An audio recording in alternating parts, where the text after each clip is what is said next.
You probably heard you should never withhold taxes directly from your IRA, that it's often considered a mistake by financial advisors, that you're reducing your conversion amount and maybe losing years of tax-free growth. Well, I'm going to show you why that conventional wisdom may not apply, at least when it comes to Roth conversions. There's one IRS rule that may change everything you've heard about paying taxes on conversions. And once you understand it, you may be able to avoid making quarterly estimated tax payments. I'm Mark Fonville, Certified Financial Planner and CEO of Covenant Wealth Advisors. After working with affluent retirees here in Virginia and across the United States for the past 20 years or so, I've seen the same frustration play out over and over. Someone decides to do a Roth conversion, a strategic move. Then they realize they need to pay taxes on that conversion. So they make quarterly estimated payments, April 15th, June 15th, September 15th,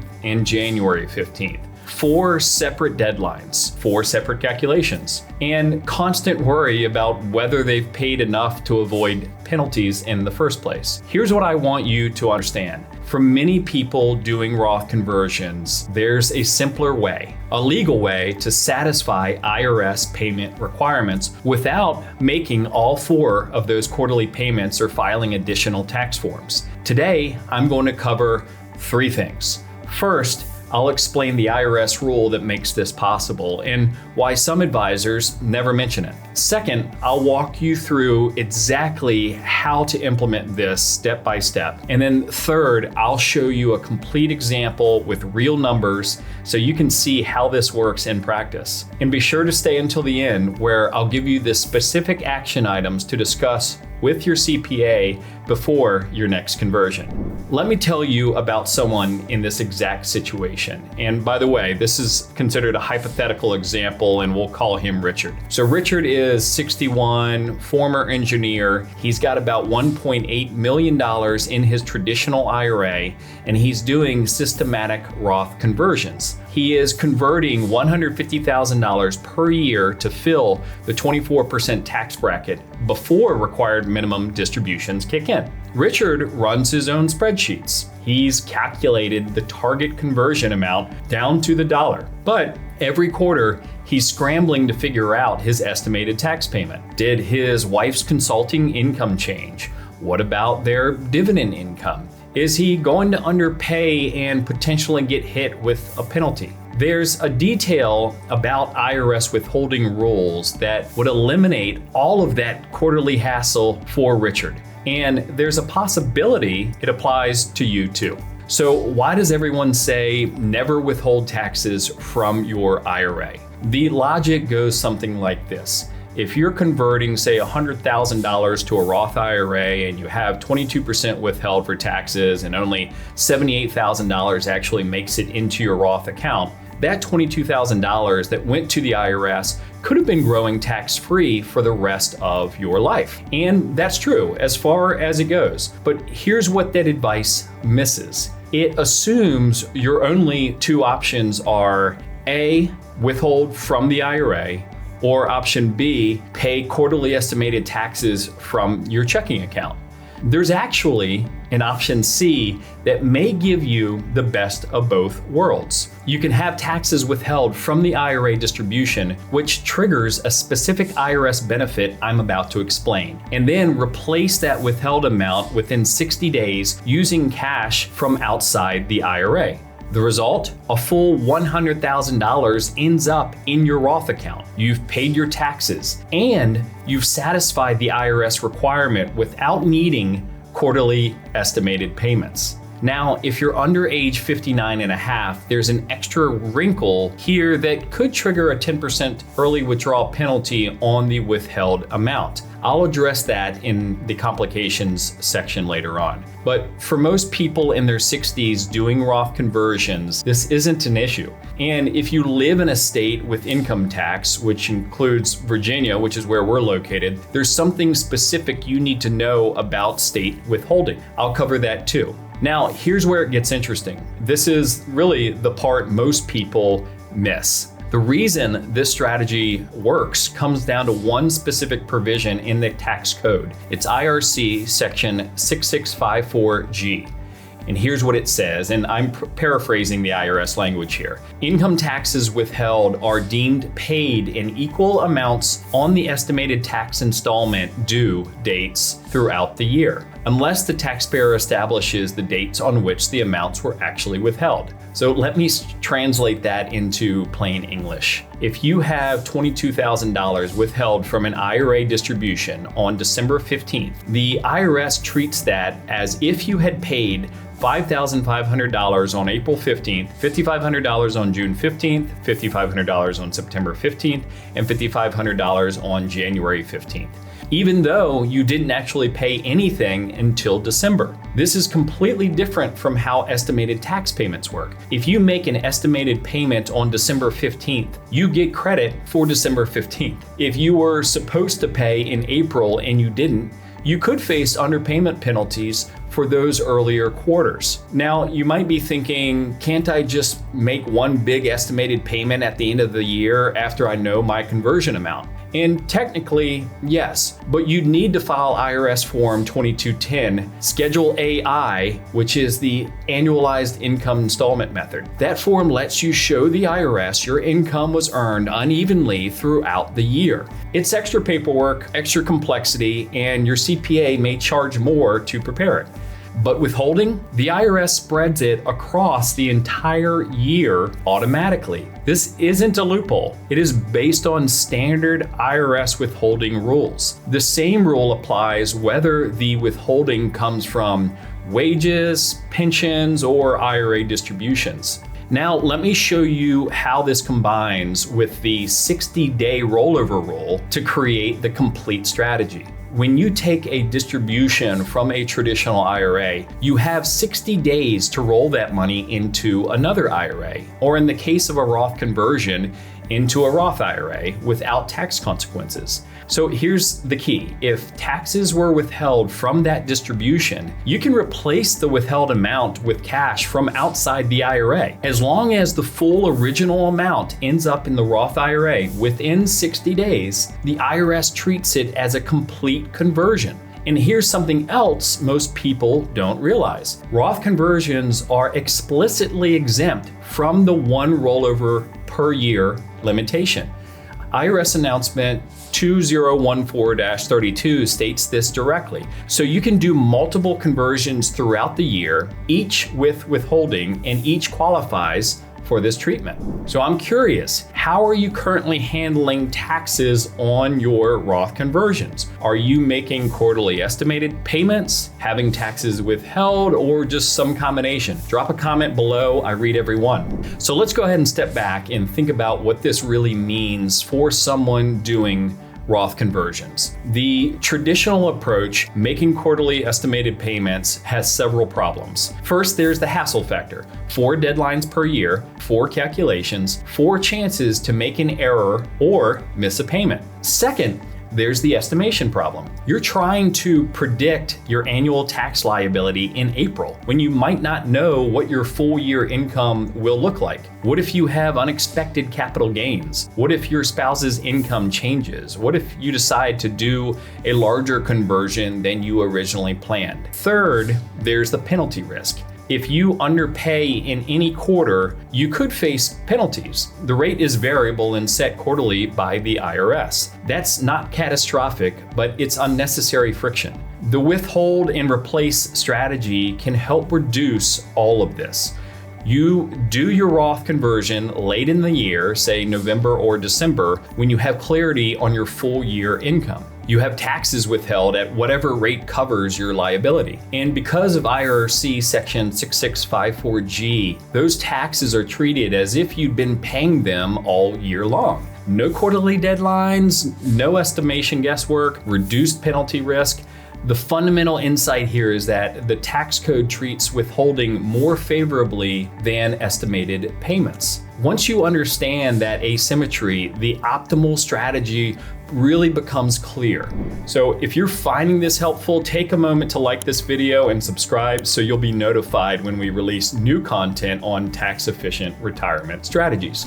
Now, this strategy isn't for everyone. Let me be specific about who benefits most. You're an ideal candidate, in our opinion, if you're doing Roth conversions of $10,000 or more per year. The larger your conversion, the more quarterly payment hassle you're eliminating. You're an ideal candidate if you have cash outside your IRA to replace the withheld taxes within 60 days. This could be in a taxable brokerage account, a savings account, or even from other income during that period. And you're also an ideal candidate if you're age 59 and a half or older, which eliminates the early withdrawal penalty concern on the withheld amount. You're also an ideal candidate if you value simplicity. If tracking 4 quarterly payments doesn't bother you, their traditional approach works fine. But if you'd rather handle this once per year and be done with it, this strategy really delivers. In fact, so much so that we use it as the default way to pay taxes on Roth conversions here at Covenant Wealth Advisors. You might not be a good candidate if you don't have liquid assets outside your IRA to fund the replacement within 60 days. Or if you're under 59 and a half and the 10% penalty on the withheld amount would be significant. So let me make this really concrete for you. Let's go back to Richard again. This is a hypothetical scenario. Richard is 61 years old. He and his wife file jointly. Their combined taxable income from pensions, Social Security, and investments is around $150,000 before any Roth conversion. He wants to convert $150,000 from his traditional IRA to his Roth IRA, filling up the 24% bracket, which for tax year 2026 ends at $403,550 for married couples filing jointly. Under the traditional approach, here's what Richard would do. In April, he'd estimate his conversion amount and make a quarterly payment, let's say $9,000. In June, another $9,000. In September, another $9,000. And in January of the following year, the final $9,000. That's $36,000 in estimated payments over 4 quarters. And if his plans change, if he decides to convert more or less than expected, he's either overpaid or underpaid.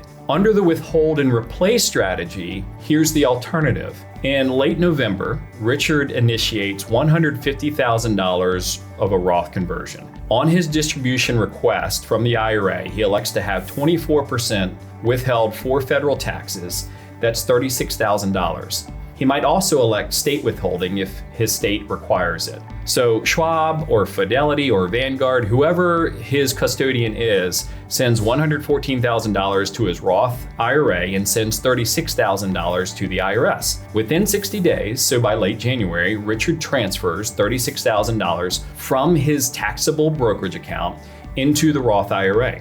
The result, Richard's Roth IRA received $114,000 directly from the conversion, plus $36,000 from his brokerage account. That's $150,000 total, the full conversion amount.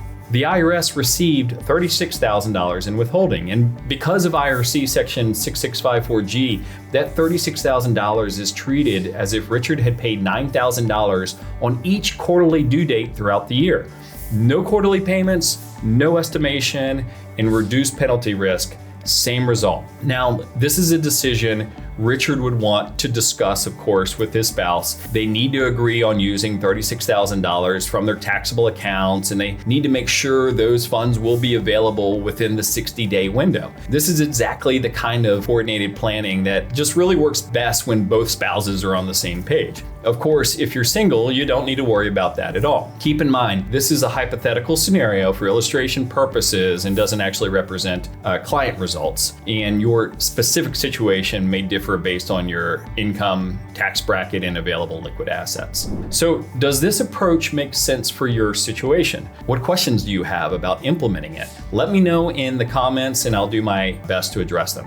Now, before you implement this, let me flag a few issues that can complicate this strategy. Complication 1 is the under 59 and a half problem. If you're under age 59 and a half, the taxes withheld from your IRA distribution may be subject to the 10% early withdrawal penalty. So here's why. When taxes are withheld, the IRS treats that withheld amount as a distribution to you, even though it went straight to the IRS. So if Richard were 57 instead of 61, that $36,000 withheld could trigger a $3,600 penalty. So what's the workaround? If you're under 59 and a half, you just might be better off doing a direct trustee to trustee conversion with no withholding and then making a single estimated payment late in the year. You won't get the deemed paid throughout the year treatment, but you'll avoid the 10% penalty. Or you could time your conversions to occur after you turn 59 and a half. Complication 2 is state tax withholding. If you live in a state with income tax, and Virginia has income tax as well as many other states, you'll likely want state taxes withheld as well. State withholding rules vary. Some states require withholding if federal withholding is elected. Others make it optional, and the deemed paid throughout the year treatment may or may not apply at the state level. You'll just want to confirm this with your CPA. Now, for Virginia residents, you can use Form VA 4P to specify your state withholding election. Complication 3 is the 60-day deadline is firm. And this is critical. You have exactly 60 days from the date you receive the distribution to complete the replacement contribution to your Roth IRA. Not 60 business days, not 60 days from when you decide to do it, 60 calendar days from the distribution. If you miss that deadline, the withheld amount becomes a taxable distribution. You don't get a do-over. So if you're doing a conversion in late November, just make sure you have the replacement cash available and can execute the contribution before the 60 days expire, typically by late January in that example. Now, complication 4 is the paperwork. To elect withholding on an IRA distribution, you'll need to complete IRS Form W4R. And this is the withholding certificate for non-periodic payments. On the form, you can elect any withholding rate from 0% to 100%. The default generally is 10%, but for a Roth conversion where you want full coverage, you'll likely elect a rate that matches your marginal tax bracket. It could be 22%, 24%, 32%, or just whatever applies to your situation. Now, most brokerage firm platforms let you easily specify this when you initiate the distribution. So typically you're not having to fill out additional paperwork outside of the custodian's process. It's usually a drop-down menu or a field where you enter your elected percentage. So let me leave you with 4 concrete steps if you want to implement this strategy. Step 1, calculate your anticipated conversion amount and the taxes you'll owe. Use last year's return as a starting point, adjusted for any income changes this year. Step 2, confirm you have liquid assets outside your IRA, at least equal to the withholding amount, available to complete the 60-day replacement. If those funds are in investments, consider whether you'll need to sell something to generate the cash. Step 3, discuss this with your CPA before executing. Make sure they're comfortable with the approach for your specific situation, especially the state tax implications. And then step 4, when you're ready to convert, complete Form W4R to elect your withholding percentage, execute the conversion, and then calendar the 60-day deadline for your replacement contribution. Don't leave this to memory. This is general educational information, not tax advice for your specific situation. Obviously, tax laws can change and your personal circumstance. Always consult with a qualified tax professional before implementing. If you found this helpful, send it to your CPA. This is exactly the kind of strategy detail that's easy to miss, and having your tax preparer on board before you execute makes the whole process smoother. If you'd like to see how this applies to your specific situation, including whether the conversion amounts you're planning are optimal for your tax bracket and long-term goals, we offer a complimentary retirement strategy session. No obligation, just a clear conversation about investments, taxes, and maximizing income in retirement. You can visit our website at covenantwealthadvisors.com or just use the link in the description below. And if you want to go deeper on Roth Roth conversion strategy, be sure to check out our video on Roth IRA conversion strategy, how to fill your tax brackets before RMDs and cut lifetime taxes. It's really the logical next step after you've figured out how to handle the taxes. So thanks for watching. I'm Mark Fonville, and I'll see you in the next one.